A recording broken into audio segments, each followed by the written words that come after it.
अस्सलाम वालेकुम गाइस, कैसे हैं आप सब। मैं हूं आपका दोस्त समीर। दोस्तों, जैसे कि आप देख सकते हैं, आपका भाई इस वक्त आया है दिल्ली की एक बहुत ही अहम तारीखी जगह पर। जी हाँ दोस्तों, आज मैं जिस जगह पर मौजूद हूँ, ये दिल्ली की हिस्ट्री की बहुत ही पुरानी जगह है। और ये उस शहंशाह का, उस बादशाह का मकबरा है जिसने सरजमीन हिंदुस्तान को 29 मरतबा मंगोलों से बचाया है। जी हाँ दोस्तों, आज मैं मौजूद हूँ दिल्ली के तुगलकाबाद के किले में। जो पीछे आप ये टॉम देख रहे हैं, मकबरा है, ये सुल्तान गयासुद्दीन तुगलक का मकबरा है, जिन्होंने 29 बार आक्रमण को विफल किया था। मंगोलों ने आक्रमण किया था, लेकिन हर बार उन्होंने विफल किया है। तो आज इस टॉम के हम लोग विजिट करेंगे, ज़ियारत करेंगे।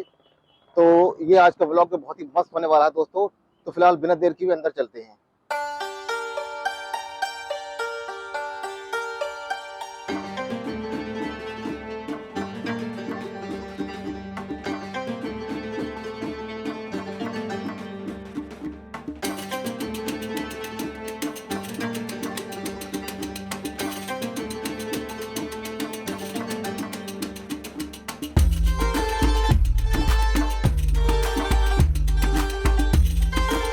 दोस्तों, ये मेन एंट्रेंस है गयासुद्दीन तुगलक के मकबरे का। अभी अंदर चल के मैं आपको उस किले की और इस इमारत की पूरी हिस्ट्री बयां करके बताऊंगा।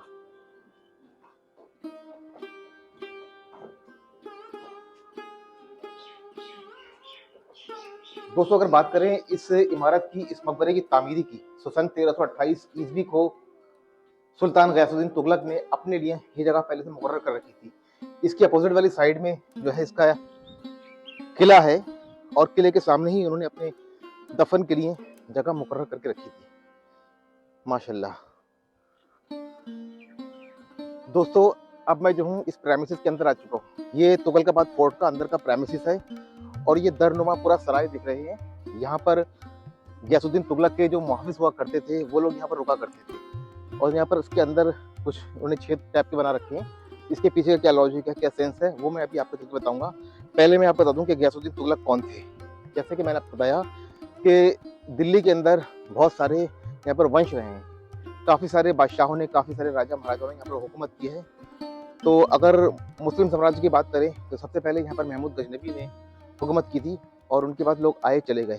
लेकिन पूरी तरीके से अगर किसी ने हुकूमत की थी तो खिलजी वंश, अलाउद्दीन खिलजी ने यहाँ पर हुकूमत की।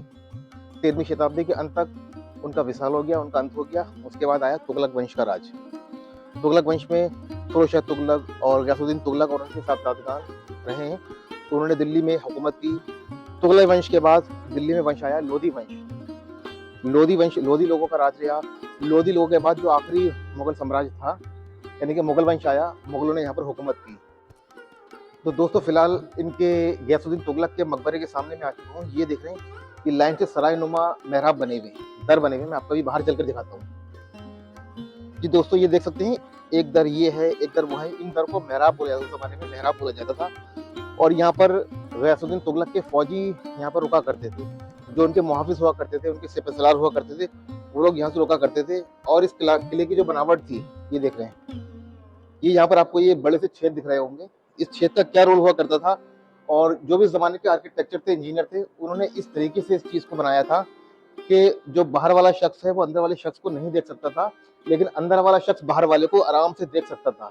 यानी कि अगर कोई अटैक करने की कोशिश करता था, इलीगल इस प्रेमिसेस में घुसने की कोशिश करता था, तो उसको यहीं से उसके बाद तीर बरसाए जाते थे।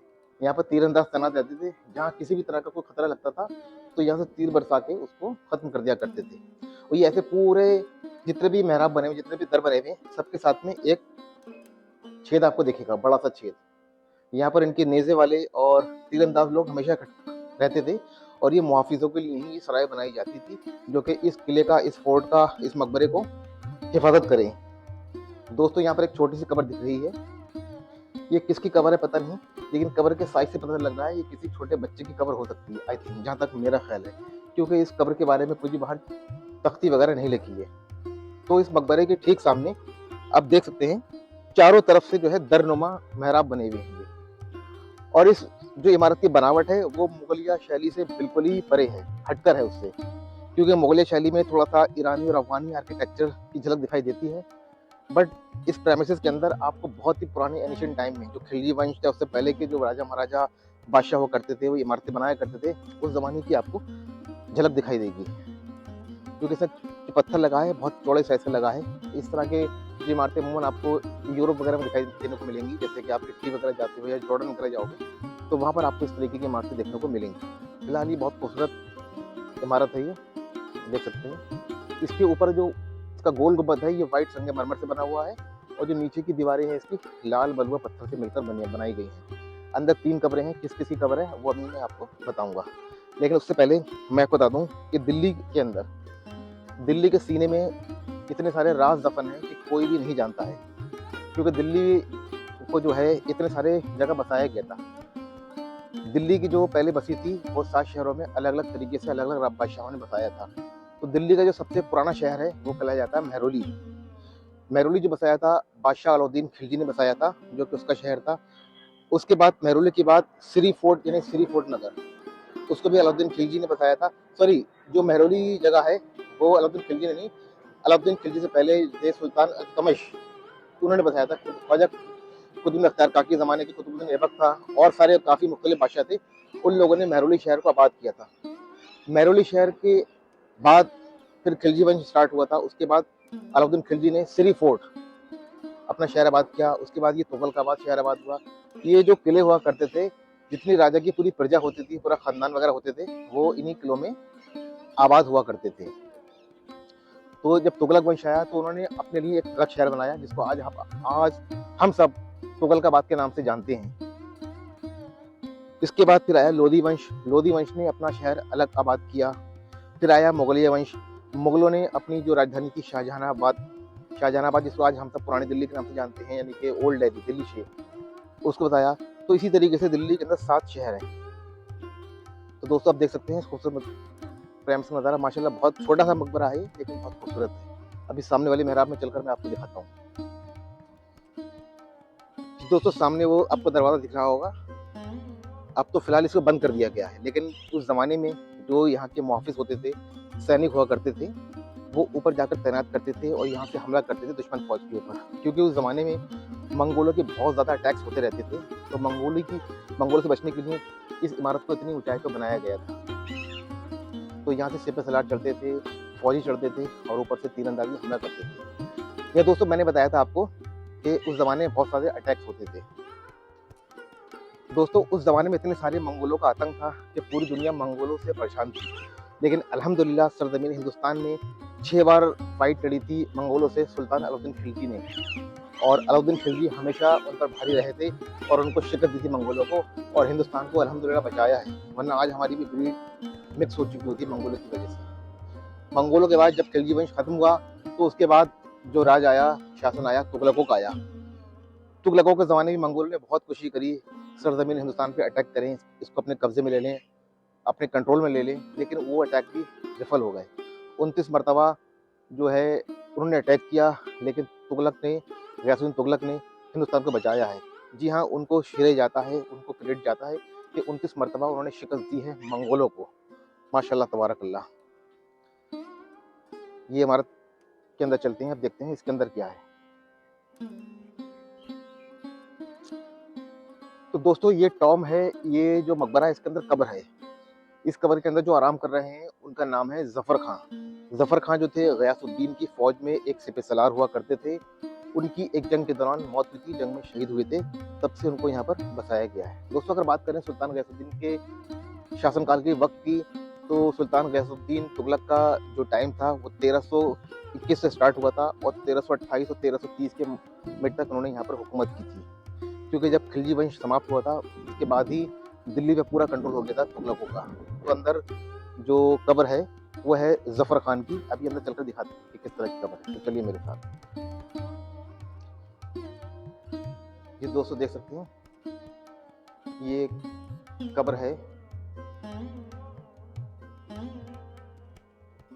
जफर खान की, जो कि मुहाफिज थे, सिपह सलार थे बादशाह गयासुद्दीन तुगलक की फौज में। इनके बराबर में एक छोटी सी कब्र और है, ये हो सकता है इनके किसी अहले खानदान की कब्र हो सकती है।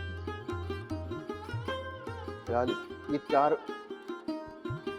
चारों तरफ से गोलनुमा इमारत है, और आप देख सकते हैं जहाँ पर इनका मकबरा है, जहाँ पर इनकी कब्र है, उसके बाद ये गोल गोल छेद बने हैं। यानी कि उस जमाने में कितनी दुश्मन थी मंगोलों से, और कितने सारे अटैक्स होते थे, और कितनी सेफ्टी से उन लोगों ने अपनी इमारत बना के रखी थी अपनी हिफाजत को मद्देनजर रखते हुए। माशाल्लाह तबारक अल्लाह। अल्लाह पाक इनके दर्जात को बुलंदी अता फरमाए, इनके गुनाह कबीरा सगर को माफ फरमाए, इनकी मग़फ़िरत अता फरमाए। तो दोस्तों चारों तरफ से गोल गोल इमारत है, और फिलहाल तो मैं जूते पहना हूँ, ऊपर नहीं जाऊँगा। अंदर से मैं गुम्बद दिखाई दूँ, काफ़ी खस्ता हाल में, क्योंकि बहुत पुरानी इमारत है। ये समझिए 1328 में ये किला तामीर हुआ था। 1328 से लेकर अब तक आप लगाओ तो तकरीबन 700 साल हो चुके हैं। माशाल्लाह तबारक अल्लाह। तो फिलहाल अब बाहर चलते हैं। तो दोस्तों यहाँ देखिए, यहाँ भी इसी तरीके की ये मेहराब बने हुए हैं, चारों तरफ से दर बने हुए हैं सराय नुमा, ये देखिए। और इन सारे दरों में यहाँ पर ये सब छेद हैं। जैसे कि मैंने बताया था, यहाँ से तीरंदाजी होती थी। उस जमाने के फौजियों को लगता था कि हमारे ऊपर कोई अटैक कर रहा है, तो यहीं से तीर बरसाना शुरू कर देते थे और दुश्मन को वहीं धराशायी कर देते। ये देखिए लाल बलुआ पत्थर से ये इमारत बनी हुई है। अभी इसके अंदर चलते हैं, देखते हैं कि इसके अंदर क्या है। दोस्तों माशाल्लाह ये में चारों तरफ से इसमें पिलर लगे हुए हैं और काफी खूबसूरत इमारत नजर आती है।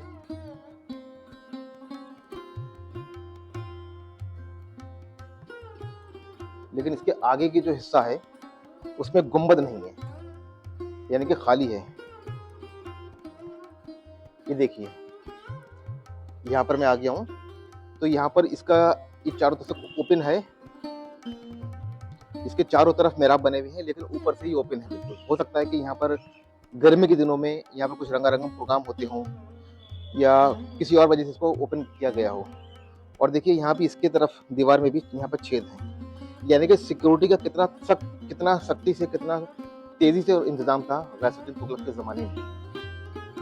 यानी कि परिंदा भी पर न मार सके, चारों तरफ से मुहाफिजों को उन्होंने लगा रखा था। माशाल्लाह तबारक अल्लाह, इतनी टाइट सिक्योरिटी रही होगी ज़माने में।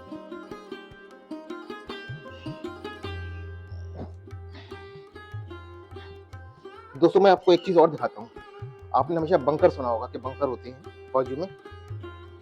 दोस्तों आपको पता होगा कि हर फौज में, हर देश के अंदर बंकर बनाए जाते हैं सैनिकों को छुपाने के लिए, और अपने असला को छुपाने के लिए, अपनी कोई भी खुफिया जानकारी होती है, खुफिया मीटिंग होती है, लोग बंकरों में करते हैं। जब दुश्मन फौज अटैक करती है तो बंकरों में उनको भेज दिया जाता है। लेकिन ये बंकर्स होते थे, अभी की नहीं है, उस जमाने में टेक्नोलॉजी चला करती थी। ये देखिए, ये जो आप देख रहे हैं ये उस जमाने के बंकर थे। अब मैं आपको फ्रंट से दिखाता हूँ। दोस्तों ये देख सकते हैं, ये उस जमाने के बंकर थे। यानी कि कभी भी अगर हमले का कुछ अंदेशा होता था तो आवाम की कुछ जो कमजोर लोग होते थे, बुजुर्ग होते थे, तो उनको बंकरों में भेज दिया जाता था, ताकि हमले का कुछ भी इफेक्ट हो उन बुजुर्गों पर, उन महिलाओं पर, लेडीज पर, बच्चों पर ना पड़े। तो महिलाओं को, बच्चों को इन बंकरों में भेज दिया जाता था। और इन बंकरों के अंदर उनके पास बहुत ही असला हुआ करता था, उनके जो भी हथियार होते लड़ने के, वो इन बंकरों में छुपा कर रखा करते थे बड़ी जंग के लिए। ये देखिए माशाल्लाह क्या तरतीब थी उस जमाने की। दोस्तों एक अगर पूरे टॉम की बात करें, पूरे मकबरे की बात करें, तो ये जो मकबरा है ये ऊंचे से टीले पर, ऊंचे से चबूतरे बनाया गया ऊंचाई जगह पर, और इसकी देखिए काफी चौड़ाई खासी है माशाल्लाह से। अब बिना देर के अंदर चलते हैं और इनकी मैं आपको कब्रें दिखाता हूँ, कितनी कब्रें हैं अंदर।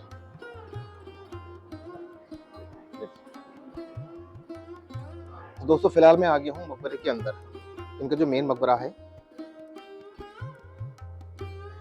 चप्पल जूते उतार देता हूँ, तो कभी भी किसी की बारगाह में जाओ, किसी की कब्र में जाओ, तो चप्पल उतार देना चाहिए।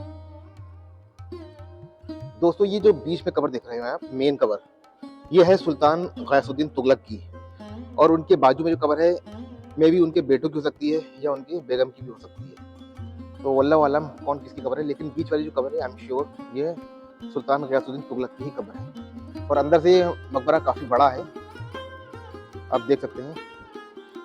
इसके अंदर भी खूबसूरत सी मेहराब बनी हुई है, ये देखिए। और अगर गुम्बद की बात करें तो गुम्बद में आपको दिखाता हूँ, ये देखिए माशाल्लाह बहुत बड़ा और मजबूत गुम्बद बना हुआ है, जो कि 13वीं शताब्दी में इस इमारत को बनाया गया था, और अल्हम्दुलिल्लाह अभी ऐसी कायम है। थोड़ी बहुत हल्की फुल्की टूट फूट हो रखी है, क्योंकि जो पुरातत्व विभाग है वो करवाता रहता है। इसके 3 दरवाजे हैं मकबरे में दाखिल होने के, एक फ्रंट से है, एक लेफ्ट साइड से, एक राइट साइड से। तो दोस्तों मैं बता रहा था आपको कि सरकार निजामुद्दीन महबूब इलाही में और गयासुद्दीन तुगलक में काफ़ी ज़्यादा टेंशन थी, काफ़ी ज़्यादा तनातनी हुआ करती थी, क्योंकि गयासुद्दीन तुगलक से पहले एक बादशाह हुआ करते थे तुगलक वंश के, खुसरो खान। तो उन्होंने बतौर तोहफा सरकार निजामुद्दीन महबूब इलाही को सरकारी खजाने में से कुछ रुपए दिए थे गरीबों की खिदमत के लिए, और सरकार निजामुद्दीन महबूब इलाही ने वो रुपया, वो पैसा गरीबों में तकसीम कर दिया, यानी कि लंगर कर दिया पैसों का। जब दिल्ली की गद्दी पर गयासुद्दीन तुगलक बैठे तो उन्होंने निजामुद्दीन महबूब इलाही को फरमान भेजा कि जो मेरा पैसा है, आपने जो सरकारी खजाने से पैसा लिया है खुसरो खान के जरिए, उन पैसों को वापस करिए। तब महबूब इलाही ने जवाब दिया कि वो पैसा तो उन्होंने बतौर नजराना दिया था, और वो पैसा मैं कब का गरीबों में तकसीम कर चुका हूँ।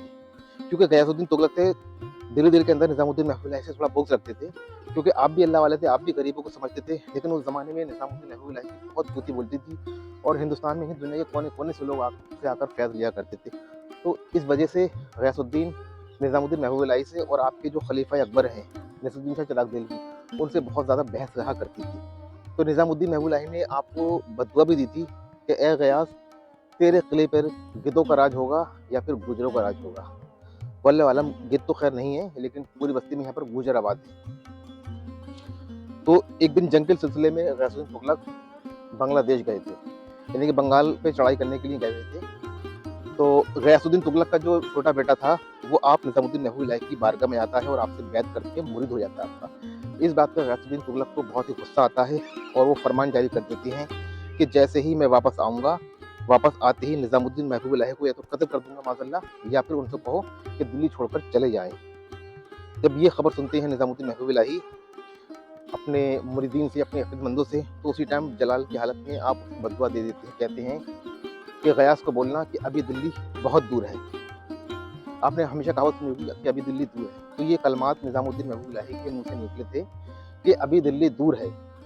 तो जब गयासुद्दीन तुगलक जंग से वापस लौट रहा था कि दिल्ली से कुछ ही दूरी पर आकर वो फौत हो गया था, मौत हो गई थी उसकी, और उसको वसीयत के मुताबिक इस जगह दफनाया गया है। क्योंकि इस किले के सामने की साइड में, इस मकबरे के सामने साइड में उसका किला है, जहाँ पर वो रहा करता था, जहाँ पर उसकी रिहाइश थी। अभी मैं चलकर दूसरे ब्लॉग में आपको दिखाऊंगा। और उसके ठीक सामने उसने ये जगह अपने मकबरे के लिए चुनी थी कि मरने का तुझे यहाँ दफनाया जाए। तो गयासुद्दीन तुगलक की डेड बॉडी को यहाँ लाया जाता है, उसको वसीयत के मुताबिक यहाँ दफनाया जाता है। और उसके मकबरे के ठीक बाजू में ही एक छोटा सा गुंबद दिख रहे हैं, यही उसके सिपहसालार थे जिनको शहीद किया गया था, उनको यहीं मदफन किया गया है। दोस्तों इस व्लॉग में बस इतना ही, अगले व्लॉग में आपसे बहुत जल्दी मुलाकात होगी। तो अगर ये मेरा छोटा सा व्लॉग आपको अच्छा लगा हो तो इसको लाइक और शेयर करना बिल्कुल ना भूलें। आप मुझे इंस्टाग्राम पे भी फॉलो कर सकते हैं, मेरा फेसबुक पेज भी फॉलो कर सकते हैं। तो मिलते हैं अगले व्लॉग में, जब तक अपना और अपने घर वालों का ढेर सारा ख्याल रखें। अल्लाह हाफिज़, शब बखैर।